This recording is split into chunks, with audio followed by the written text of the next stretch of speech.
So long, sweat stains. Wow, oh wowie bagosh, my nostrils. Was this past summer as hot for you as it was for me? It's okay. Be honest, give it to me straight. There I go again. Making it weird. I digress. Hiya. Dr. Magnifiscent here. Welcome to the Nashville Nose.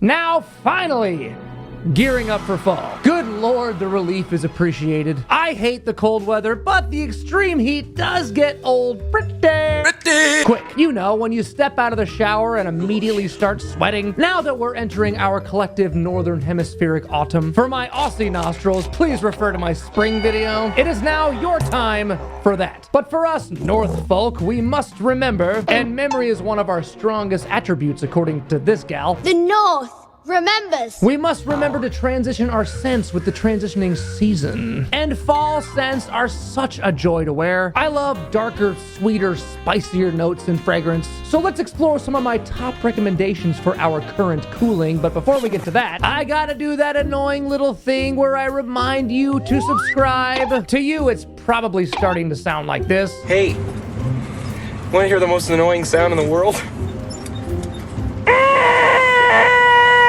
But if you're watching this and you haven't subscribed yet, maybe you kind of deserve it. Guys! Yeah, I said it. Subscribe like a good Samaritan nostril if you want to help out my channel. It's greatly appreciated. Mwah! Okay, enough already. Let's get to the goods. My top fall scents for 2024. The Doctor is now in. Where should we start? How about an old classic, Spicebomb Extreme by Viktor and Rolf. Haven't talked about this guy in a while. About time I feature him again. Yes, an oldie but a goodie. Still extremely popular. And on the slightly more affordable end. Well, especially compared to something like Tobacco Vanille by Tom Ford. Similar smell. Yes, we have tobacco, vanilla, and spices, but the key difference to my nose when it comes to Spicebomb is the addition of bourbon. So, obviously, a tad more boozy, a little less sweet perhaps, considering Tobacco Vanille also has cacao and dried fruits. I'm ashamed to confess, over the past 3 years or so since I've owned it, I may have only worn it like once or twice. What's wrong with me? Therefore, I'm making it my mission to prioritize wearing it more often this year, especially since the juice has been macerating over all this time. Yes, as soon as I walk out the door, I can hear my bottles macerating. I know, TMI. Every night I'm like, will you keep it down? I'm trying to sleep. Oh, God. If we keep moving in this direction, I'm gonna have to retire the attempted comedy from this channel completely. Moving on! Let's go from an old standard to a newbie to my collection. Not a new release, just new for me. But contrary to Spicebomb, one I believe doesn't get near the hype and attention it deserves. This is Journeyman by Amouage. Another insanely good tobacco scent. Actually, dare I say, above Spicebomb quality-wise. Strangely, wasn't one I was so sure about upon first impression. I get a big blast of a cumin-like spice in the open, which is a note that can come off a little sweaty and nasty sometimes. But as this one dried down, it just came alive. With this guy, you gotta give him a second. I ended up absolutely loving it. And I absolutely love tobacco, possibly my favorite perfume note, and ideal for fall. Speaking of ideal, we have to talk Guerlain L'Homme Ideal Extreme. And yes, another tobacco. I promise we'll move on to other things soon. Just kind of seems to happen in my fall videos. This is another one I've had for a while, but for some weird reason, don't talk about or wear it as often as I should.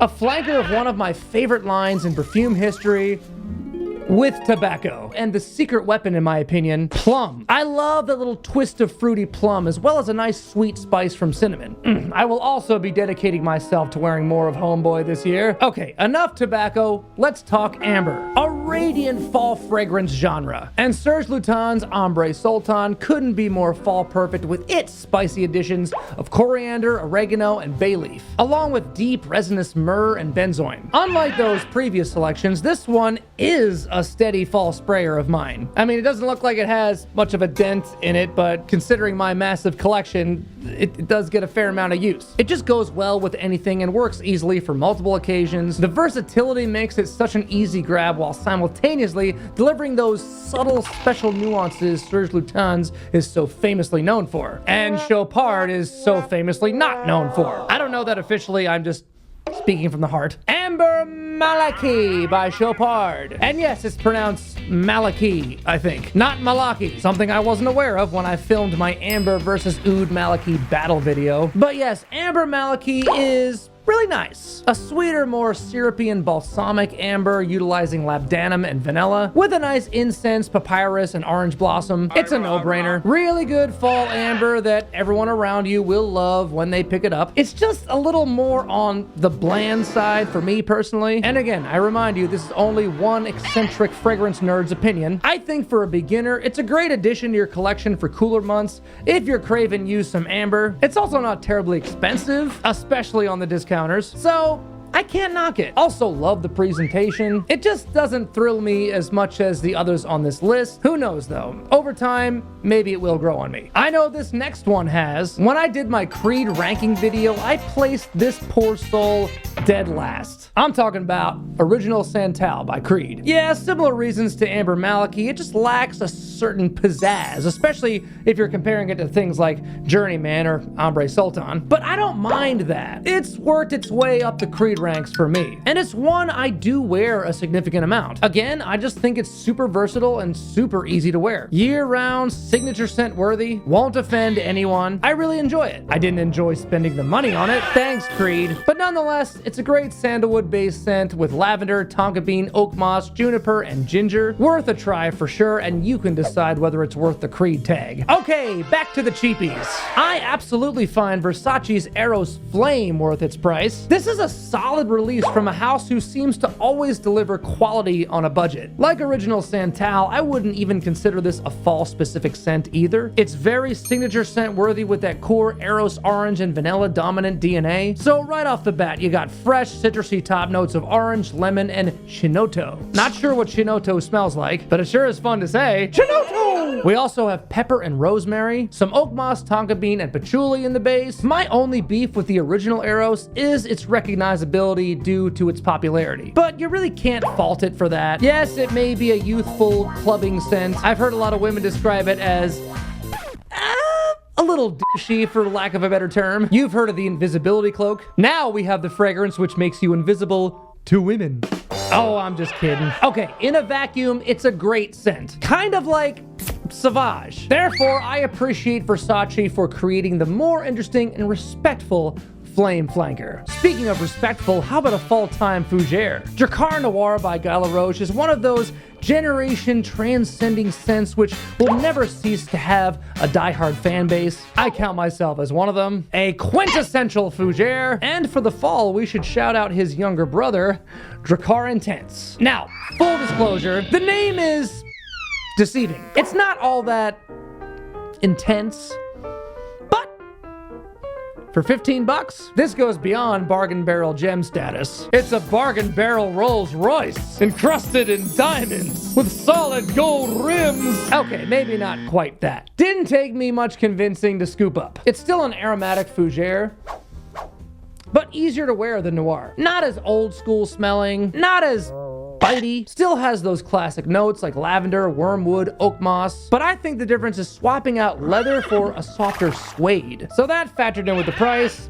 You really just can't lose. Iris works great in the fall. One of the best examples, as we all know, is Dior Homme Intense, which I've talked about plenty around this season. But this year, I'm gonna give some love to Valentino Uomo Intense. Very similar scent profiles, but VUI swaps lavender for clary sage, and rather than a fruity touch of pear and a distinguished base of cedar and vetiver like in DHI, we instead focus more on the sweeter notes of vanilla and tonka. Yet we still have a rugged leather, and I'm glad for it. It already leans a tad more youthful, so I find it more suitable for the younger crowd, even though Dior Homme kinda has the iris market on lock. Still glad to have it, bearing in mind it may be extremely redundant for the average person to own both. Of course, Jean-Paul Gaultier put up a good fight for the title in the iris game with Le Male Le Parfum. Good golly, this guy can do it all. What a great release from the world-famous Le Male line. Here, in addition to iris, we also have another favorite note of mine, cardamom, along with a healthy dose of vanilla and, of course, lavender. Considering the original Le Male is technically a fougere, Le Parfum isn't though. To me, it's just a really well-crafted, well-rounded designer fragrance. Nothing too out there. Again, just a really great Le Male, and one I could not refuse as a collector, especially considering the insane amount of hype it gets. And if you ask me,